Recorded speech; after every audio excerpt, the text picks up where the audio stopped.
Hello all, this side Abhilash.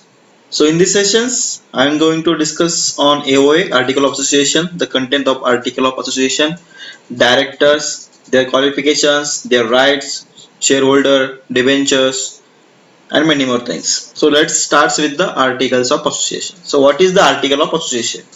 The Article of Association contains rules and regulations regarding the management of company's internal affairs.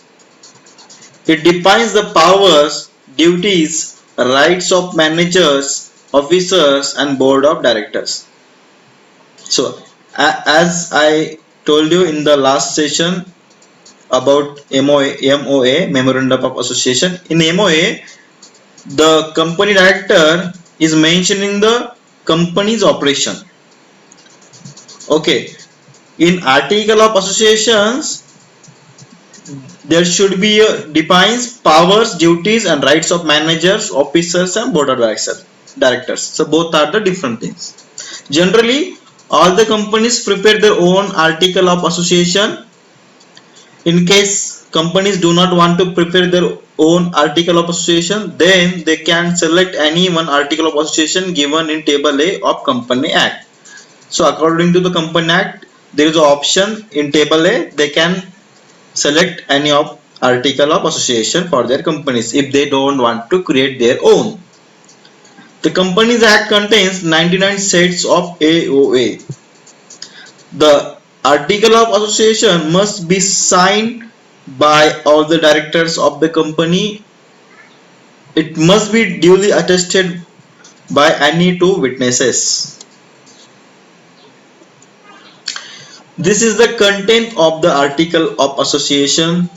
The amount of shares capital, different classes of shares, right of each type of shareholders. So rights should be defined in the content of in the article of association. There should be a procedure for making allotment of shares, issuing share certificate, process and procedure for transfer of shares, conducting meetings.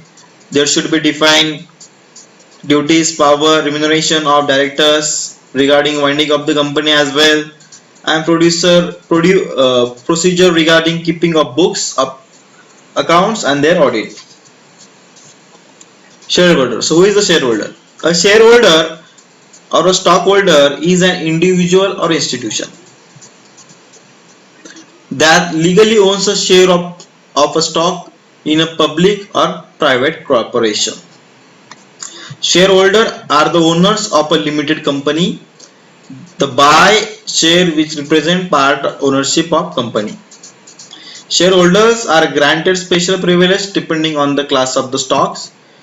So they have rights. These rights may include the rights to sell their shares. Shareholder can sell their shares. They have rights. The right to vote on directors nominated by the board. The right to dividends if they are declared. If company declared the dividend on the shares, then the shareholder has a right to receive that dividends. The right to purchase new shares issued by the company. These four rights the shareholder is having. Debenture holder. The debenture holder or bond holders are the persons, firms, or companies who purchase the debenture of the company if they give debt to government by buying bond, and they will be bond holders. Rights of debenture holders: to transfer the bearer debentures, to get interest on given loan, to take legal action against company if they did not get interest or their principal amount,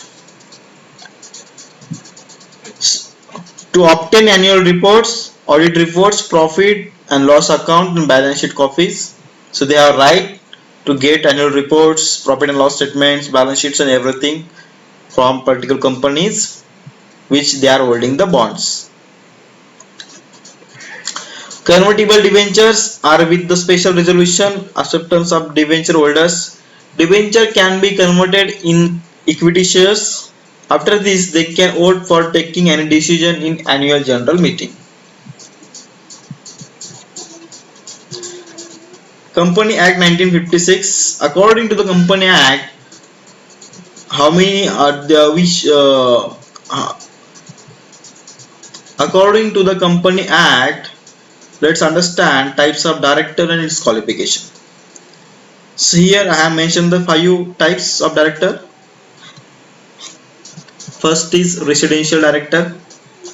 The law requires that every company must have at least 3 directors in case of public, as we have discussed in the first webinar, first session, and minimum 2 directors in case of private limited company, and minimum 1 director in case of one person company.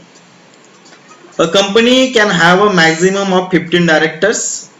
The company could appoint more directors by passing the special resolution in a general meeting. So first is residential director. As per the law, every company needs to appoint a director who has been in India and stayed for not less than 182 days in a previous calendar year. Independent director. Second type of the director. Independent directors are non-executive directors of a company. They help the company to improve corporate credibility and enhance the governance standards. In the other words, an independent director is a non-executive director without a relationship with the company, which might influence the independence of his judgment. Third type of director is shareholder director. A listed company could, upon the notice of minimum 1000 small shareholders or 10% of the total number of the small shareholders, so whichever is lower, shall have a director which will be elected by small shareholders.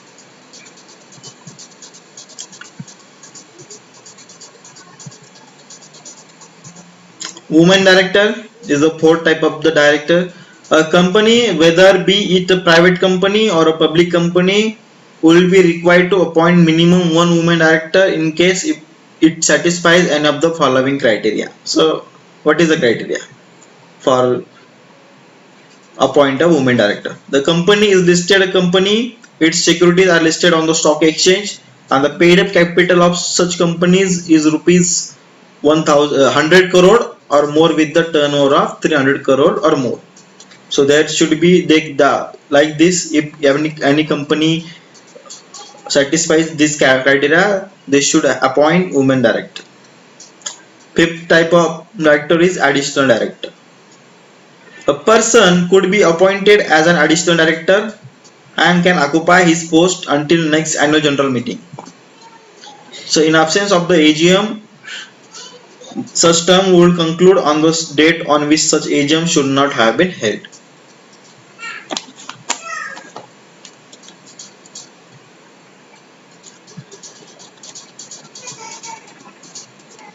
According to the Company Act 1956, under section 118, we have important point that is about management and meetings. So every company shall cause minutes of the proceeding of every general meeting of any class of shareholders or creditors, or every resolution passed by a postal ballot, or every meeting of its board of directors. Every committee of the board to be prepared and signed in such manner as may be prescribed and kept within 30 days of the conclusion of every such meeting concerned. Passing of resolution by postal ballot in books kept for the purpose with their pages constantly numbered. So as per the Company Act, every private limited company